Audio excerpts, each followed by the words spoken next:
Jed Hoyer breaks some big news about the Cubs trade deadline plans as the Cubs squeak one out against the Brewers.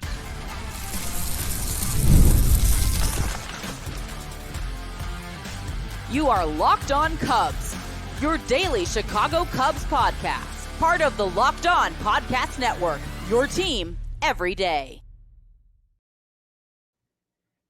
You are Locked On Cubs, part of the Locked On Podcast Network, your team every day. Alongside Sam Olber, I'm Matt Cozy. Sam and I are lifelong fans taking our passion into discussion with you on all things Cubs. Thank you for being part of the show and making us your first listen today. The best way you can help us grow the show is to listen every day, like the video, and comment anything below. Today's episode is presented by Booking.com. Booking.yeah, the right stay can make you a fan of any city, even your rivals. Check out Booking.com for your stay today. We are going to recap the Cubs win later in the show, as well as a little bit of a twist to Trivia Tuesday, which we have not played in a while. First, though, we are going to talk about the state of the team leading up to the trade deadline next week, as the Cubs began this week 5 games under 500, 10 games out of first place in the NL Central, and 3.5 games out of the wild card, with 5 teams in between them and that final spot. President of Baseball Operations Jed Hoyer spoke on Monday and said the Cubs are prioritizing the future more than the present right now. Not exactly surprising, Sam, considering they went 22-39 over a 2-month stretch. But Hoyer giving more clarity the team's plans is now here. And the plan, as we're going to discuss in detail, is that they are totally open for business. Yeah, it's a fancy way of saying we're sellers. We're selling. That's what Jed Hoyer was saying.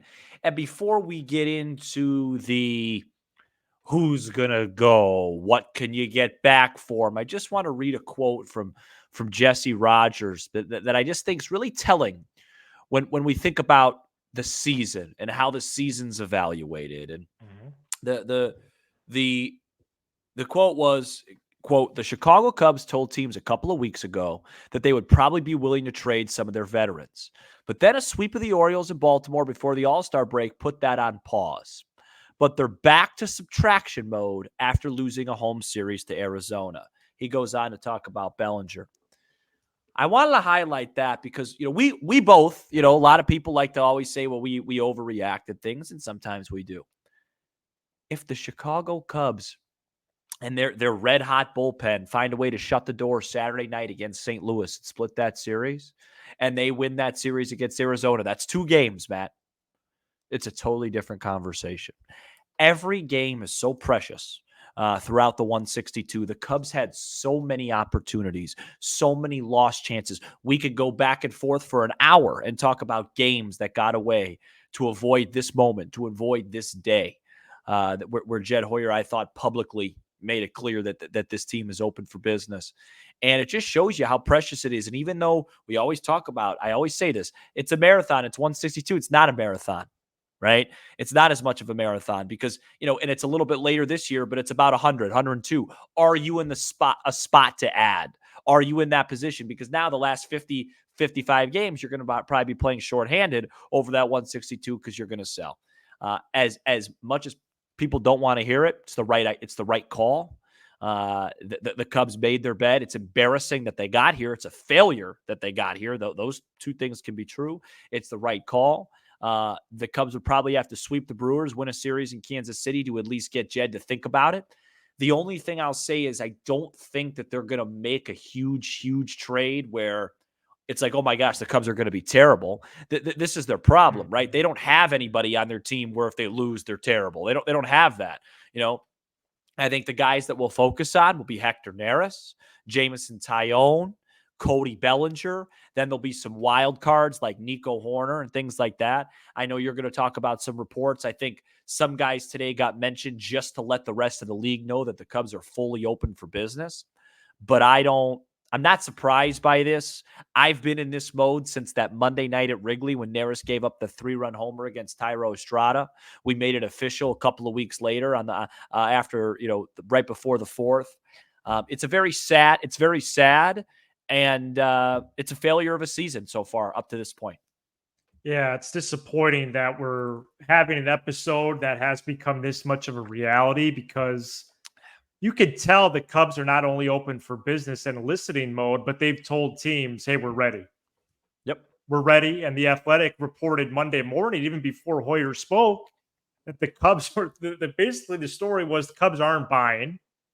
And then they even name dropped Justin Steele and Nico Horner. And I'm not reading quotes now. Actually, you already did this. I'm reading an excerpt from the story. Quote, though the asking price would surely be astronomical, those conversations could theoretically include offers for standout left-hander Justin Steele. Any idea of moving someone like Nico Horner, a gold glove second baseman who could also play shortstop, would have to involve receiving legitimate contributors who can be plugged into next year's team. Close quote. It's really a failure, as you say. It's a shame that they're in this spot, and that this has to be the discussion right now. And ESPN's Jesse Rogers did mention Neris, Leiter, Miller, Tyone, Bellinger, and for the first time in a published report by a legit reporter, Christopher Morel, which signals even more that Hoyer is just open. And right now for Morel, are you thinking some sort of sour cream and onion, Cool Ranch, spicy nacho Doritos in return? Because I don't see the value of trading a guy at his lowest point. I think Jesse Rogers, the Cubs are trying to leak and just say, hey, everybody's on the table if you want to give us a call. Because unfortunately so, Jed Hoyer is a master at selling because he's got a lot of practice. Well, and Jesse gets into the visiting clubhouses a lot. I know he's plugged in a little bit with other teams. Yeah. And so I do think it could be from another team though, Sam. Like, hey, we heard that the Cubs are floating Morel out there. Uh-huh. And so, there's a couple ways to look at that. I got a couple quotes from Hoyer in front of me. Don't say that Morel's swinging for the leg. Right. It's a bad take. They might get upset. It's a bad take, Matt. Hoyer, quote, where we are right now, I would have to say that moves only for 2024 unless things change over the next week. We probably won't do a lot of moves that only help us for this year. If moves help us for 2025 and beyond, I think we're exceptionally well positioned, close quote. And look, they have improved a lot in the bullpen and on defense over the last month, but it took way too long. One thing that has remained consistent, as we know, is the lackluster offense. Cubs ranked 24th in scoring right now, a major drop off after they finished 6th in scoring last year. Here's Hoyer on that. Quote, one difference between this year and last year is that our lineup has felt more shallow. This is not the conversation I expected to be having. You have to react to it and make the best decisions possible. Close quote. Shallow, it's more of like a pool term when I hear that. Matt, it's just it's ridiculous. Matt. Here's where things went wrong. 22-39. The Cubs tried to do a 2-timeline thing this year. They tried to win and compete for a playoff spot and rebuild/develop young players. Did they do that last year too? Not as much, because Morel's playing third base, right? PCA's playing center field every day. And here's the thing. You could do that if you have a star offensive player or the ultimate Band-Aid in this game, which is a shutdown back end of the bullpen/closer. If you have a guy like Emmanuel Clase, as bad as the offense has been, you know what we're talking about right now? Bye. And I'm not talking in sync, dude. This team, they've blown 60,000 saves, and they don't have an offensive hub, right? Those two guys are hubs. So it's like, hey, Christopher Morel can't play third. He's hitting 180 in the middle of your lineup. But guess what? player X is carrying the load, or hey, we can't pull away from teams like the old Brewers used to do, but we got Josh Hader, Devin Williams. We didn't have any of those guys, and then we still weren't fully committed to winning, or Morrell wouldn't have been playing third base and playing every day early on. So it was kind of a tale of two things that failed. If you're going to have that, you need a stud or you need a major guy in the pen. So going into 2025, I don't necessarily disagree with Jed, but they're going to have to figure out a way to get a stud ninth inning guy, which is way easier said than done because those things are tough. Or you got to go out externally and get a bleeping star, a star offensive player, a guy that just oozes out star, that hits with men on, and then everything else will fall into place. That's where it's at right now. Well, it is difficult to contend and develop at the same time, but I would just add that even their possible one bright spot, despite the major league struggles, the farm system, which is consensus top 5. Well, there are few or zero spots for all these guys when they're ready. Right. Well, that's why they're going to make some trades here shortly. There's no room, so you almost have to sell. For that reason alone. Yeah. For that reason alone, Hoyer's in his 4th year running the show with 1 year left on his contract, Sam. He's got 1 year left. I don't think he's going to be a lame duck, but no, they're going to extend him. This is his 4th year already. Can you imagine if they extend him like a week from today? No, they're going to extend him in the offseason, but they might not tell anybody about it. Hoyer, really? Wait, what? I could just see it being like a real under the radar news story. Wow, that's bad. Like because I mean, or maybe they do it right after the year, but they don't announce it until like, a while. I don't know what the policy is on that, but I could just see something like that happening. Tom and Jed, they got a great relationship. So Neris does have the option if he appears in 60 games. I do think that means the Cubs will get less of a return. For sure. I don't care. Yeah. I think he's got to go. Let's play it. Name some guys. I do think Leiter and especially see you later. Especially Tyson Miller, who's under control through literally 2029, that could get a high return. And especially Miller. And what do you mean by high return? A top somewhere between an organization's 11 to 20 prospect for Miller. Okay, exciting. Yeah. Go Cubs. I think Tyone and Bellinger would give the Cubs immense flexibility if they clear that money. Yep. Bellinger's going to be really hard, especially because he's not playing. I do think Tyone, the chances become increasingly more likely if there's really only about 5 or 6 firm sellers. I think if the Cubs get overwhelmed by an offer, they do it. No, I think if Tyone throws well tomorrow, it'll be his last start in a Cub uniform. I'm not thrilled by it because the Cubs literally only have 2 starting pitcher locks for 25 and Steele and Imanaga, but I understand it. Well, I would say if healthy, Wicks and Brown will be in the rotation next year. Forgot about Wicks, Sam. Yeah. I think Ben Brown is on the precipice as well. So that's 4 guys. Yeah, those guys got to get healthy. healthy. They're going to sign Swanson's buddy, Max Fried, to a 7-year deal. So there's 5. Really? So you're saying the Cubs are going to have 3 southpaws? I think so. You think they're going to sign Max Fried to a 7-year deal? I think they'll talk to Burns because he loves counsel. Right. Wow. I feel like, hey, we might as well be in November. But would Morrell get an organization's 11 to 20 prospect? No. Wow. Not right now. All right. Well, that's the segment. No, look, in all seriousness, it's it's baseball. So. It's a sad day, but who knows this team? I wouldn't be shocked if they, imagine if they go 6-0 this week. Well, they'll probably win this series now. I would assume they'll split the next 2. They should sweep. No, come on.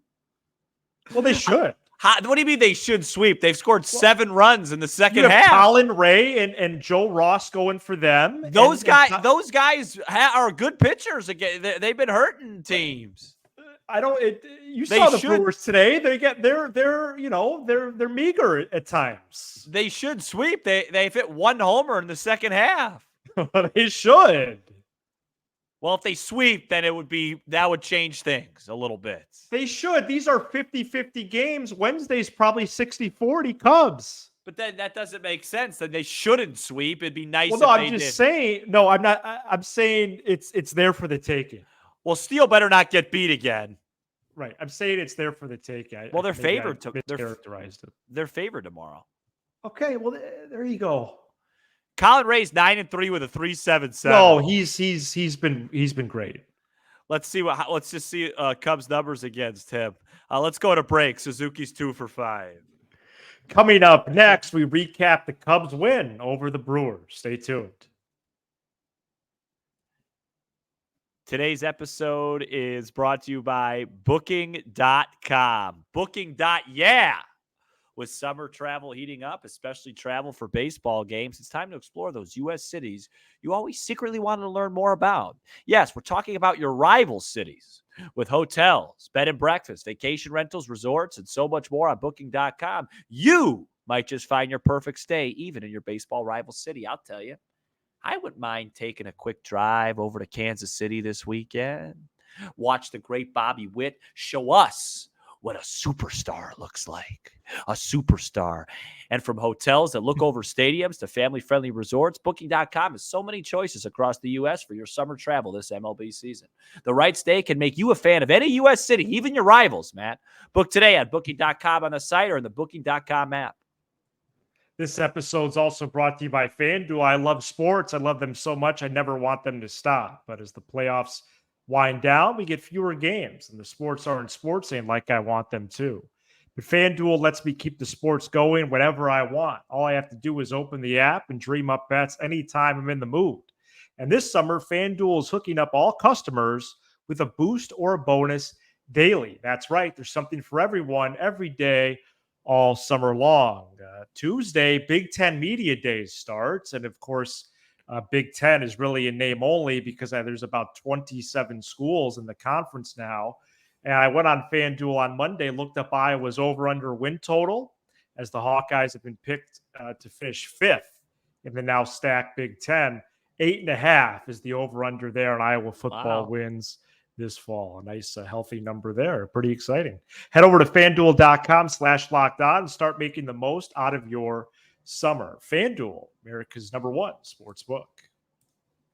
Cubs play the Brewers at 7:05 p.m. Central Tuesday. You can hear every pitch of the Cubs hometown broadcast on SiriusXM by searching Cubs on the SXM app. Cubs won 3-1 over the Brewers on Monday night. Northsiders now 49-53, 2-2 on the homestand, 10-5 since July 4th. Javier Assad struggled big time, but was bailed out by the Brewers' lack of a clutch hit, as well as poor defense on the Brew Crew's side. Assad exited after just 3 1/3 innings with 6 walks on his line, only threw 54% strikes on 76 pitches. But really the story here, Assad was also bailed out by the Cubs bullpen. It's Drew Smiley, Tyson Miller, Mark Leiter, Porter Hodge, and Hector Neris not only combined to finish the game, but they did literally 0 times what Assad did 6. They allowed no walks. Ian Happ homered. Michael Busch hit a 2-out RBI single to begin the scoring. Cubs with the opener in victorious fashion, Sam, and they have a chance to win the series Tuesday. Yeah, weird game. Brewers kind of played a lot like the Cubs. Failed to hit in the clutch, had a bunch of gifts from Assad. I believe at one point in the game, Matt, it was bases loaded, 2 outs, all on walks, and a 3-0 count to Sal Frelick. Assad came back. Dansby Swanson made a big-time play, and then I believe the following inning, bases loaded once again. Smiley gets a hard ground ball. Nice play by Mastroboni, and the Cubs find a way out of it. Just enough hitting. But the problem right now is just offensively they're in a funk again. If you want to be optimistic, you say, hey, they're 2-2 and they haven't hit yet. Maybe the bats explode again, over the next couple of days, and that would be nice because it's dead right now, and it doesn't help that you're 7-8-9. Although Amaya's starting to hit the ball better, your 7-8-9 is what it is, and now Suzuki's off to a very slow start in the second half Happ, until his home run today, was off to a slow start in the second half. And of course, it's just been 4 games, but as we just talked, 4 games is all Jed Hoyer needs to see at this point. So you have to start hitting and hitting quickly. Maybe tomorrow against the infamous Colin Ray, the Cubs could score 8, 9, 10 runs, set up a sweep opportunity for left-hander Justin Steele on a Wednesday matinee, and then we could get the brooms out, because that's pretty much the only way things change, would be a sweep against this Milwaukee Brewers ball club. Yeah, big win Tuesday night would be excellent, followed by a nice Steele bounce back on Wednesday. Miguel Amaya is now 10 for his last 18. Wow. Opportunity to win the series Tuesday. What percentage do you have it that this is Jameson Taillon's last start in a Cubs uniform? Yeah, great question. Great question. I think it's I think it's like a 50-50. I would say 60. Yeah, I think it's pretty high. I hope he throws the ball beautifully. Right. First thing I'd like to do, and I'll do it live on air, is look at the weather tomorrow, because Jamo's going to miss in the zone a couple times and give up some fly balls. It's going to be warm tomorrow. Probably going to be a blowing out situation. So that was fun while it lasted. And, hopefully the Cubs can, hopefully can just keep the ball in the park, keep that trade value up. How nauseating is that to say? Before the game, the Cubs activated Julian Merriweather Welcome from the back. IL and sent down Hunter Biggie. Merriweather has not pitched since April 5th, when the Cubs improved to 5-2. Crazy. With a 9-7 win over the Dodgers. Isn't that crazy? Wow. Well, we knew his injury was really, really complicated. Almost 4 months. Right. And little is done. And Alzolay, who knows? Right. Player of the What a game. season. Who's your player? Who's your player of the game Monday night? It's an interesting one. Bush. Oh, okay. Bush or Smiley. Yeah, I was gonna say Drew. There you go. All right, Taillon versus Ray Tuesday. Cubs favorite, Sam. What is that? Minus 120, something like that? Minus 125. Look at you, man. Oh, wow. Okay, a little bit more than I thought. Coming up next, Trivia Tuesday, but with a managerial twist after Council decided to evaluate Jesse Rogers' commentary on Sunday. Jesse Rogers' colleague over at ESPN 1000 did a research project, so we'll cite Sylvie and go over some managerial trivia next. Today's episode is brought to you by eBay Motors. Passion, drive, and patience. What brings home the winning trophy is also what keeps your car alive. eBay Motors is everything you need to maintain your vehicle and level it up to peak performance. From superchargers, roof racks, exhaust kits, LED headlights, and more. Whether you're into speed, power, or style, eBay Motors has got you covered. Over 122 million parts for your number one car. You always find exactly what you're looking for. With eBay Guaranteed Fit, your part is guaranteed to fit your ride every time or your money back. Because with eBay Motors, you're burning rubber, not cash. With all the parts you need at the prices you want, it's easy to turn your car into the MVP and bring home that win. Keep your car alive at ebaymotors.com. Eligible items only. Exclusions apply. eBay Guaranteed Fit is only available to U.S. customers. Today's episode is also brought to you by Prize Picks. Prize Picks is America's #1 fantasy sports app. It's the easiest and most exciting way to get in on the action while you watch your favorite sports and players. Pick more or less on 2 or more player stats and then watch the winnings roll in. Baseball season is almost, 2/3 of the way done. Don't miss your chance to add your favorite players from the diamond and your Prize Picks entries, whether it's strikeouts, RBIs, or first inning runs. Cubs score in the first inning very often. Take your pick of more or less and add them to your Prize Picks entries. Prize Picks is really simple with just a few taps of your screen. Download the Prize Picks app today and use code LOCKEDONMLB for a first deposit match up to $100. That's a first deposit match up to $100 by using code LOCKEDONMLB. Cubs are going to be leading 3-0 after 1 tomorrow. Pick more, pick less. It's that easy with Prize Picks, America's #1 fantasy sports app. Monday was game 102, so that's about 63% of the way in on the 2024 campaign. This trivia is courtesy of Sylvie from Waddle and Sylvie on ESPN 1000. How many wins did the Cubs improve on from one season to the next following these 4 big managerial moves in Cubs history. Okay, we got 4 big moves in 15, 07, 03, and 1984.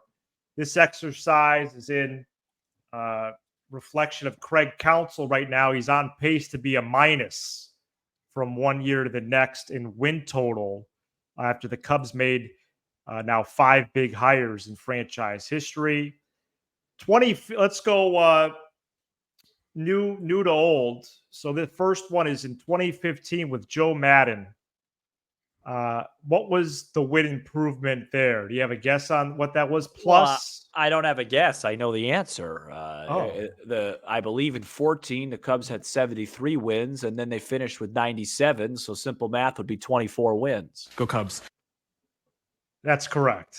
Okay. Lou Piniella in 2007.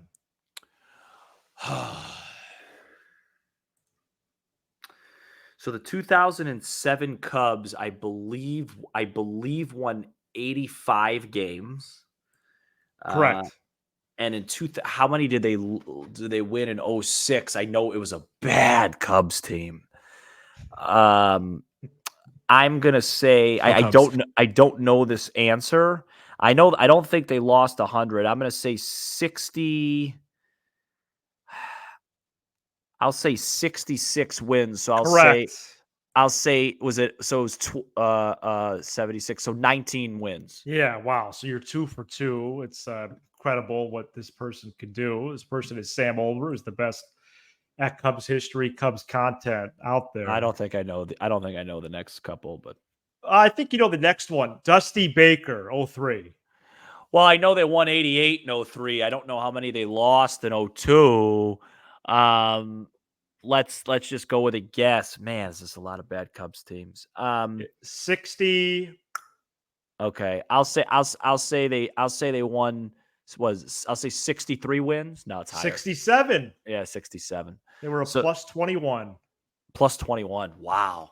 And finally, and this is actually the largest win improvement from one year to the next. This is from 83 to 84, going from Lee Elia to Jim Fry, Sam. Yeah, well, 84 was, I think, a 96 win Cubs team. Correct. So I'll say 26. I'll say 70 wins. So I'll say 26. Yeah, 25, 71 to 96. So Madden plus 24 from Rick Renteria. Lou Piniella plus 19 from Dusty Baker. Dusty Baker plus 21 from 02 would have been Jim Riggleman, right? 02 would be Don Baylor, but Baylor. But if my facts, remember, I don't think he finished the year in 02. I think that was Bruce Kim. Yes. Bruce We're Kim, if my singing, memory go, serves. Cubs, go. Go, yes. Steve, And then Lee Elia to Jim Fry, as I said. Okay.